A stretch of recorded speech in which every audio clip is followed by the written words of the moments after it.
Jai Shri Krishna fellas. Welcome to the first episode of the series The Real Men. Why should we go MGTOW and Red Pill? No one man speaks for MGTOW as a whole, it is men going their own way and it will never be defined by a man. Men have a great capacity to do amazing things, but it is only through consistent, arduous and labor-intensive work, for nothing great was ever accomplished without some sort of sacrifice. Society tries to frame men as needing to be in love, needing women around them and needing to be in some sort of relationship to feel self-worth, which is why most songs on the radio nowadays have latently weak fuckboi lyrics of the men essentially crying over women, and why most songs from the female perspective are actually the exact opposite, in that the woman is the composed, poised and confident one, and this could not be further from the truth. The truth being that in actuality, women need men more than men need women. 63% of youth suicides are from fatherless homes, U.S. Department of Health census, 5 times the average. 90% of all homeless and runaway children are from fatherless homes, 32 times the average. 85% of all children who show behavior disorders come from fatherless homes, 20 times the average. Center for Disease Control really win out. Men win out entirely in the guidance aspect, and it is where a man will never need a woman because we have evolved to have better foresight, we have evolved to be better leaders, and we have evolved to be able to endure longer periods of isolation coupled with a lack of attention. The major difference being that in the past, the longer a woman went without attention, the longer she went without companionship, and ultimately the longer she went without a man, were her odds of passing on her genetics increasing or decreasing.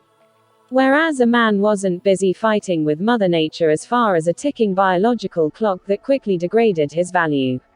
Even your average woman nowadays, what is the longest you have known a female that is semi-attractive? 6+ to go without a relationship.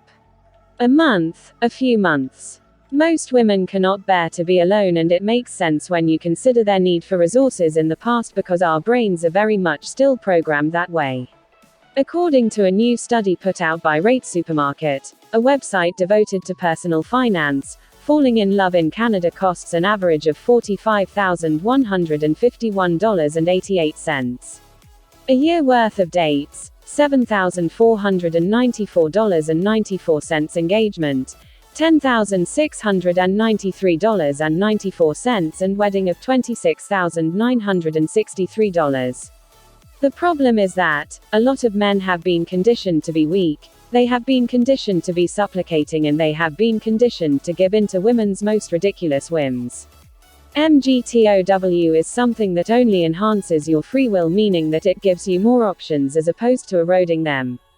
Men are told that they are defined by women, that without a woman they are less of a human being, and that in order for them to be happy, they need a woman. MGTOW is the exact opposite of that. MGTOW does not stress external validation as much as it stresses internal contemplation.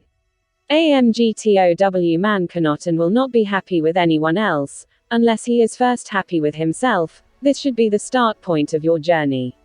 When you spend enough time around women, you begin to understand their nature and stop making them out to be unicorns. You realize, while men may be disposable, women are replaceable. While men and women have nearly similar IQs, when you look at how the IQ is dispersed, you'll see that men are both the biggest losers and the biggest winners, whereas most women fall within the median.